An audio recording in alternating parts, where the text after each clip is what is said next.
We're now going to go to Q&A, and in traditional CEDA fashion, how we'd like to run this Q&A is if you could put your hand up, wait for somebody with a microphone to come close to you, identify yourself by your name and the organisation, and try to keep your question just to one brief question so the Premier can focus on that. Thank you.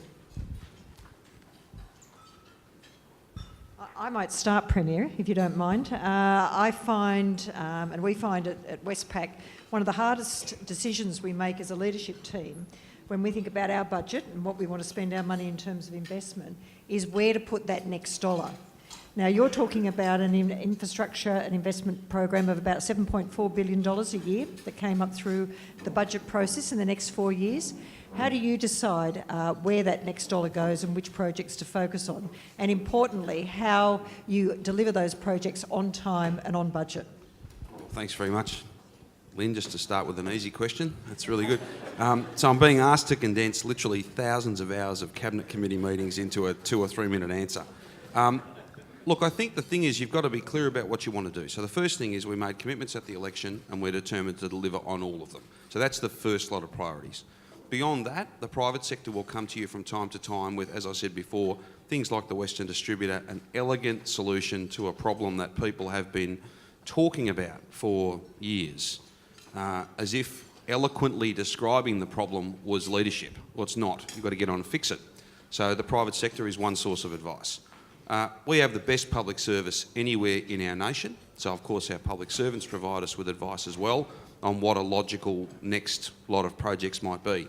Listening to rooms like this, to companies like the ones that are represented here, that's an important form of that's an important part of advice as well that helps us to make decent decisions for the future. But I think without the Treasurer's not here, so I could make lots of policy announcements, but that wouldn't be very fair. So what I'll do is give you an example. I've always had, and maybe it's from my time being a senior minister in previous governments, you've got to be sequential. So here's probably the best, sequential and logical, and then get on and do it. So the best example of that is, why do you remove level crossings? Well, they're very dangerous. People die at them. They're holding us back from all sorts of things. But if you don't get rid of the level crossings, you can't run more trains. If you tried to run 1 or 2 extra trains every morning peak, and heaven knows we'd like to be able to do that right now, on our busiest train line, the Dandenong line, well then the boom gates would be down at those level crossings for almost the entire peak. There'd be no time for the cars to get through, so the crossings have to go. Well, once they're gone, you want to run more trains, you've got to have rolling stock. So we've put the biggest ever order of trains in, making them here. Good for industry, but also a sequential and logical investment.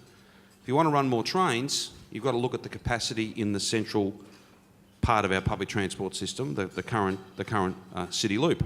It's basically full. This is like Sydney Airport. You've got trains hovering outside the loop waiting for a slot to get into a very congested piece of public transport infrastructure. So you've got to build the metro tunnel.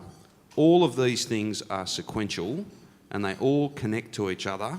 They all create jobs along the way and they'll all lead to a much better system. The same logic can be applied in health, the same logic can be applied in roads, so on and so forth. That's the method that we bring to it. But the next lot of projects, I'll leave it to the Treasurer and others to have more to say about that as we head toward the budget next year. Wonderful. Thanks, Premier. We have a question over here. Thank you. Thanks. My name is Rob Yeagers from Swinburne University. Premier Andrews, you mentioned the value creation policies and how you're going to launch a document. I'm interested in your views between whether you see a difference between economic value creation and social value creation. I think largely, if you think about them for long enough, they basically become the same thing. You know, there are costs incurred or significant opportunity costs of not getting social policy right. And of course, in a more, from a purely economic or a purely financial point of view, there are clearly costs and benefits involved with anything that you do. So they are largely the same piece of work if you get the balance right and if you're creative enough. So let me give you an example. when we get away a really big infrastructure project and we might have an opportunity for a development because we've created new space, there's a new physical environment. The best value is not just whacking up a tower and, you know, getting a windfall profit from that.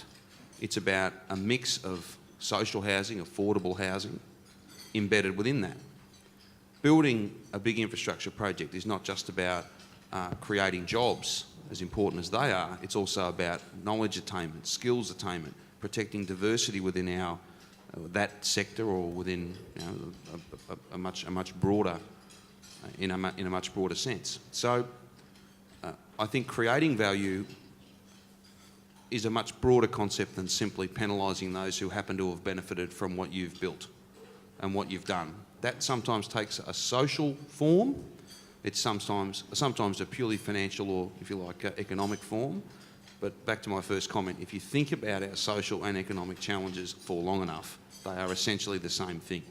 It's about how you provide decency and equity, but also it's how you mitigate your risk for big costs, the big costs of failure that always come back to government, always come back to the kind of safety net, and that's us, if you don't get the policy mix right.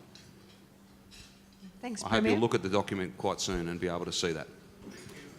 Thanks, Premier. We have another question over here. Premier Brian Negus from RACV.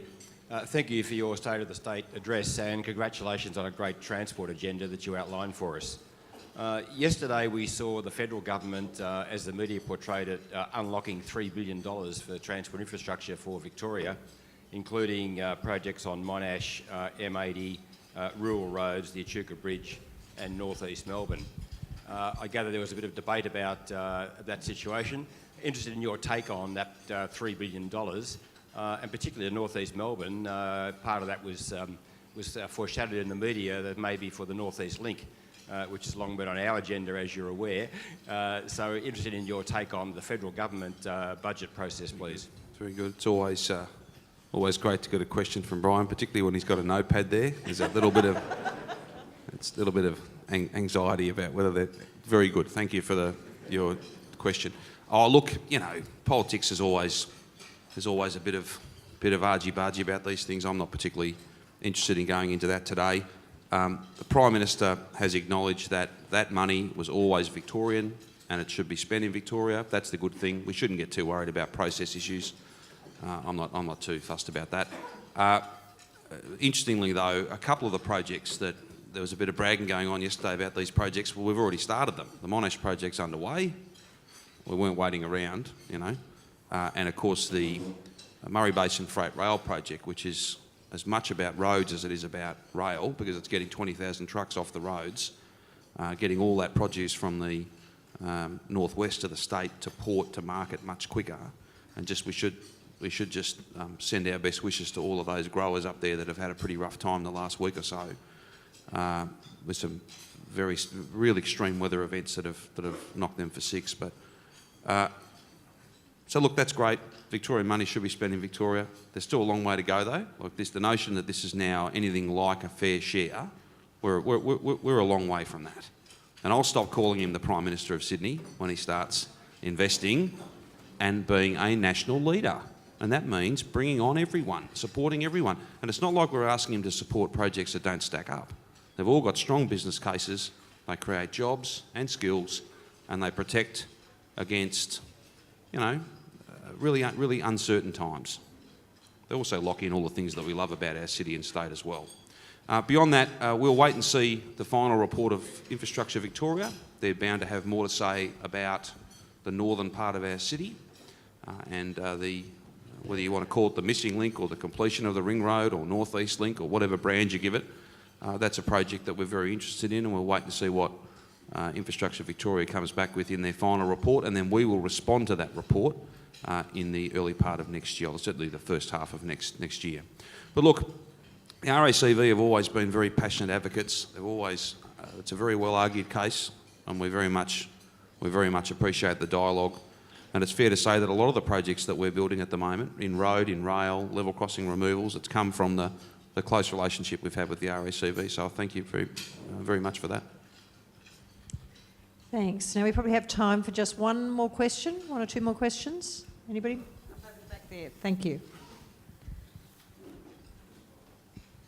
Thanks. Thank you, Premier. Absolutely wonderful to hear the vision for Victoria, and I was keen to just pick up on a couple more social issues that haven't been discussed as yet. In particular, I'm Marianne D. Giolinato from Maroondah City Council. My apologies for forgetting to assume everybody knew who I was.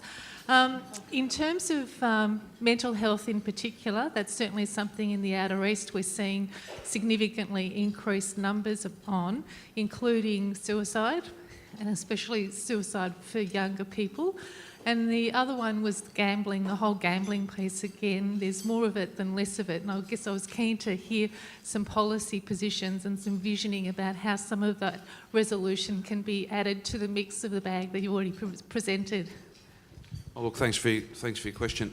In terms of suicide, the Minister for Mental Health and I released fairly recently a big suicide prevention strategy, many millions of dollars that aims to halve the rate of suicide in our community over the medium term.